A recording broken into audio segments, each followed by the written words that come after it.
राधा।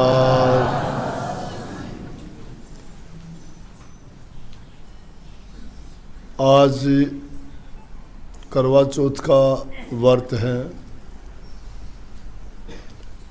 हमारे समाज में इस व्रत को बहुत ही महत्वपूर्ण माना जाता है,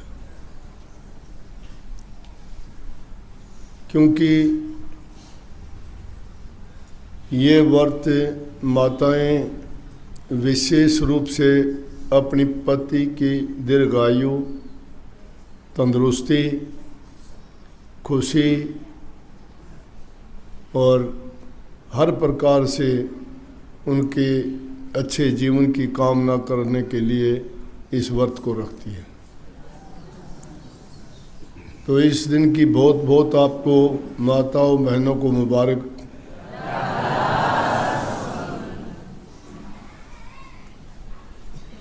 कहानी तो पहले भी आपको बार बार सुनाई जा चुकी, सबको याद भी होगी, हर साल सुनते हो। आपस में ही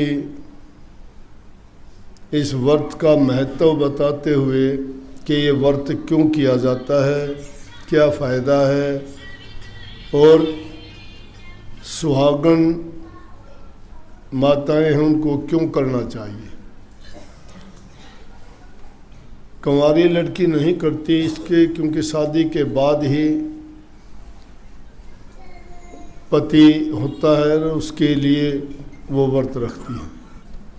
पुराने ज़माने की कहानी बना रखी है। आज साइंस का युग है, बहुत सी बातों को पढ़े लिखे लोग नहीं मानते। वैज्ञानिक दृष्टि से जो चीज़ जो खरी उतरती नहीं दिखाई देती है, उस चीज़ को ना अपनाते हैं ना मानते हैं।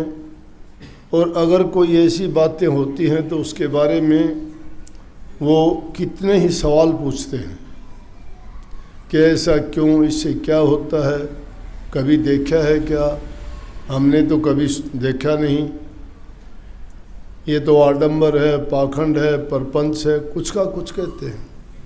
लेकिन पुरानी परंपरा है, और जो परंपरा एक बार बन जाती है वो एक लकीर होती है, उस लकीर के फकीर बन जाते, उसको छोड़ना बड़ा कठिन है, डर लगता है उसको छोड़ने की कि कभी हम ऐसा ना कर दें तो कुछ गड़बड़ ना हो जाए। अगर कोई स्त्री इस व्रत को नहीं करती, अगले ही दिन उसके पति के साथ कोई हादसा हो जाए तो दूसरी औरतें कह देंगे इसने व्रत नहीं रखा इसलिए हो गया। भैंस दूध ना दे तो कह देंगे देख ले, उससे जोड़ देंगे उस बात को। लेकिन अच्छी बात है, उसका कोई भी फ़ायदा नहीं तो इतना फ़ायदा ज़रूर है कि एक दिन जो व्रत रखेंगे हमारी जो पाचन क्रिया है उसको थोड़ी विश्राम मिल जाएगा और वो ठीक से काम करने में फिर लग जाएगी। कहानी तो सब जानते हैं कि पुरानी कथा सुनते, बचपन से सुनते आए हैं कि एक 7 भाइयों की एक बहन थी। तो इस व्रत का कार्तिक की चौथ को ही बड़ा मानते हैं। सब औरतों ने व्रत रखे, उनकी बहन ने भी रख लिया।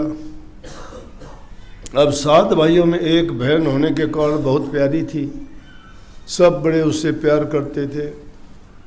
उसको कांटा भी चुभ जाता तो सबको बड़ा दुख होता। उसने भी व्रत रख लिया। सबसे छोटी होने के कारण जब भूख लगती है तो आदमी भूख में प्यास में मुरझा जाता है। अब कठोर इतना होता है ये व्रत के शाम को चांद देख के ही व्रत खोलते हैं,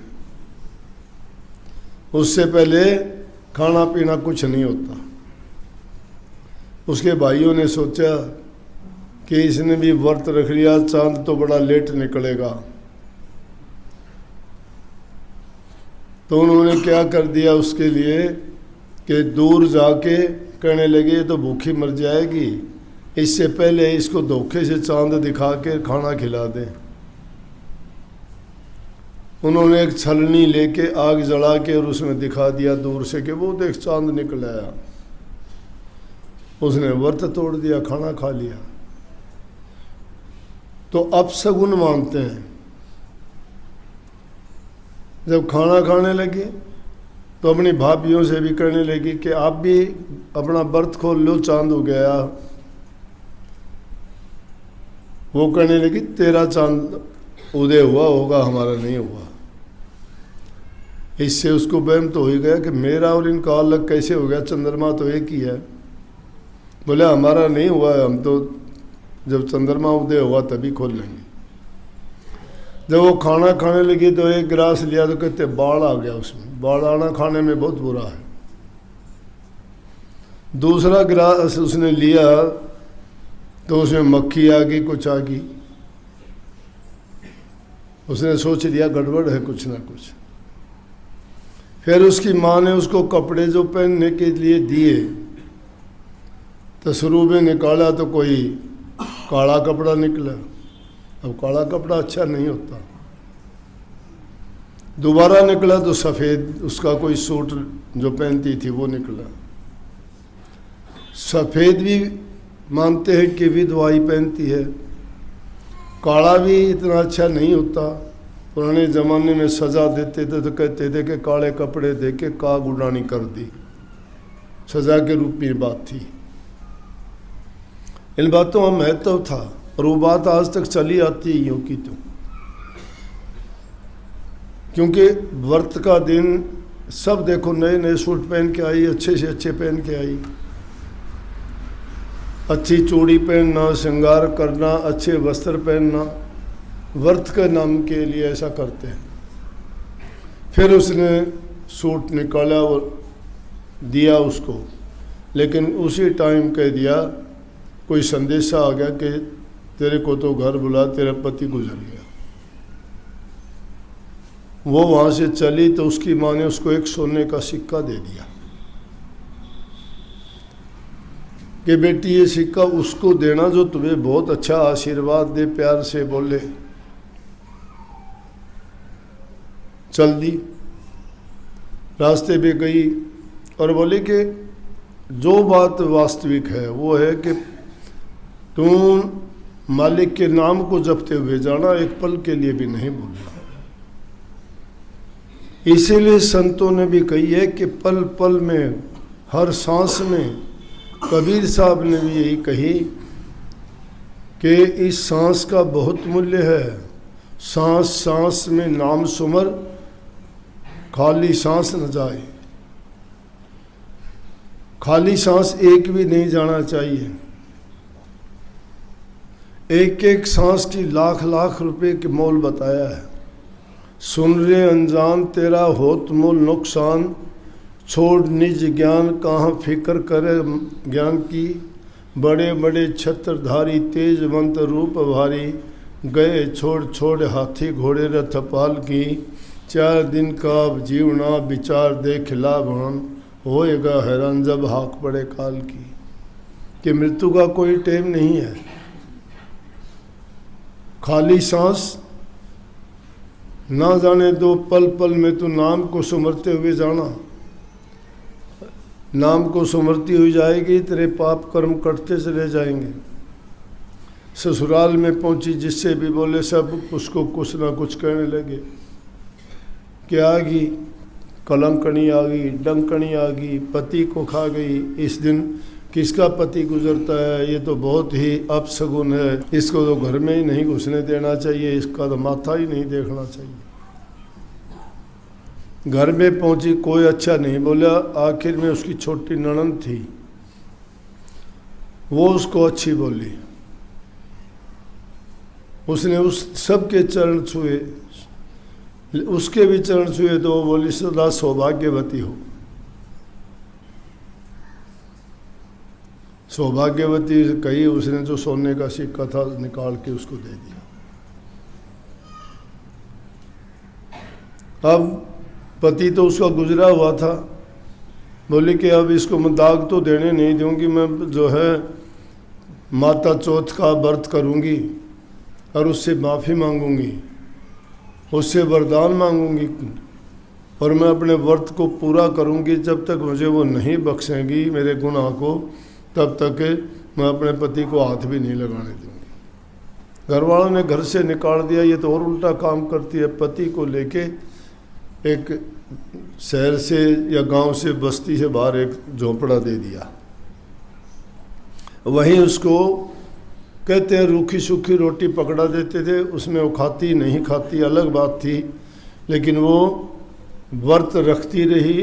साल में 13 व्रत आते हैं,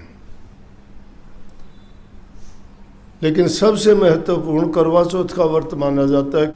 तो वहाँ पे कोई बुढ़िया आई, उसने कहा बेटी माता चौथ आएगी, उससे तुम वरदान मांगना, वो तुझे कुछ भी कहे तू उसके पैर छोड़ना ही नहीं, वही तुझे बख्शेगी, वही तेरे पति को भी जिंदा कर देगी, तेरा सुहाग लौटा देगी। तेरे से गलती हुई है क्योंकि करवा चौथ के दिन तूने व्रत तोड़ दिया। ये है वो डर कि तूने करवा चौथ के दिन व्रत तोड़ दिया, इसलिए तेरा पति गुजरा। अगर तू व्रत पूरा रखती तो तेरे पति की लंबी आयु होती और हर प्रकार से सुखी रहता, कोई तकलीफ और पीड़ा नहीं होती इसको। तो करवा चौथ ही व्रत रखा हुआ था। माता चौथ आई तो उसको देख कर, उसका जो पतिव्रत का धर्म था उसको देख के बड़ी खुश हुई।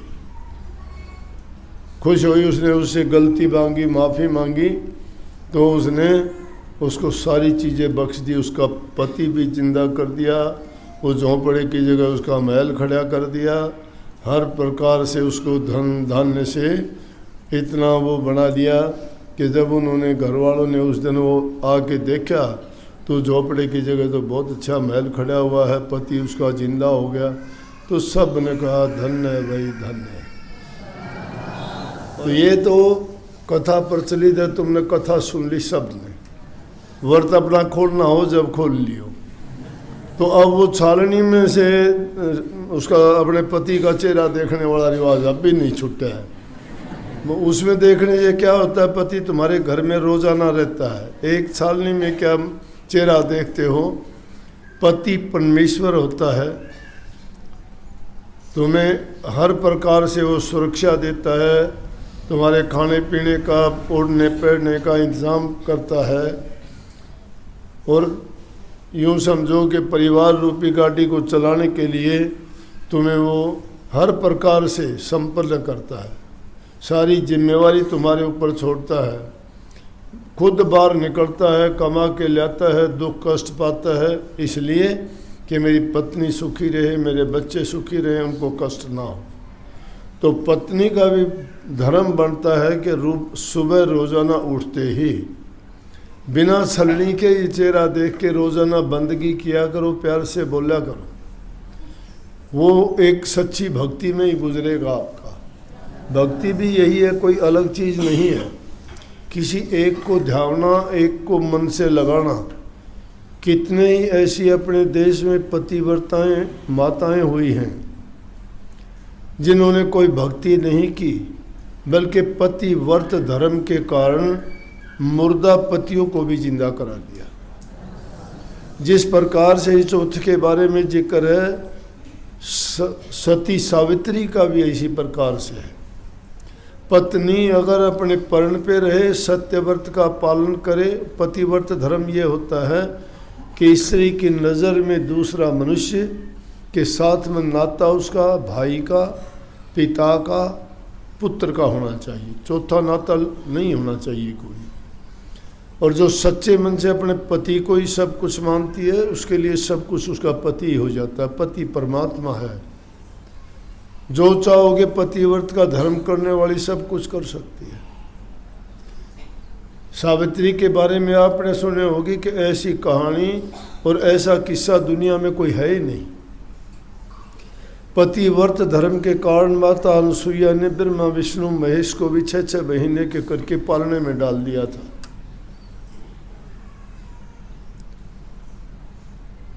तो ये पतिव्रत धर्म है, इसलिए उसके नाम का जो व्रत करते हो, व्रत कहते पर्ण को।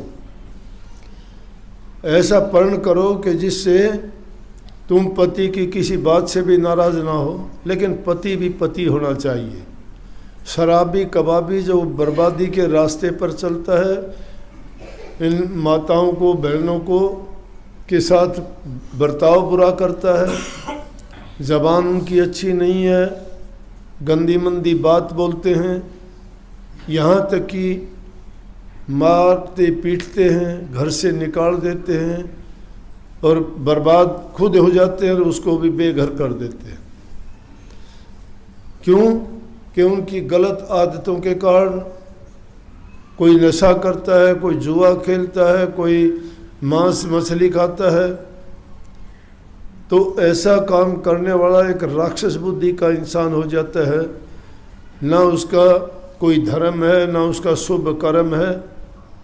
तो अकेली पत्नी पतिव्रत धर्म को कहाँ निभाएगी? ये पत्नी भी पतिव्रत धर्म को जब निभाएगी कि पति में भी गुण होने चाहिए, वो भी अपने अंदर ऐसे गुण पैदा करे कि जिसको उसकी पत्नी उसको पूजे, उसके चरण छुए उठ के। देवताओं जैसा स्वभाव होना चाहिए, जबान से अच्छा बर्ताव करे, किसी प्रकार से भी उनको मंदा चंगा ना बोले। जिस प्रकार से तुम जब शादी करते हुए फेरे लेते हो, उनके साथ वचन भरते हो, उनका ही अगर पालन कर दोगे तो भी तुम सच्चे गुजरोगे, पारिवारिक शांति रहेगी, घर में हर प्रकार की संपन्नता रहेगी। तो इन बातों का तो, लेकिन आगे बात ये थी, ये तो लड़कियों की थी। कबीर साहब की वाणी बहुत अच्छी वाणी थी, अच्छी क्या बड़ी उच्चकोटि की, जिसका वर्णन करना बहुत दूर की बात है।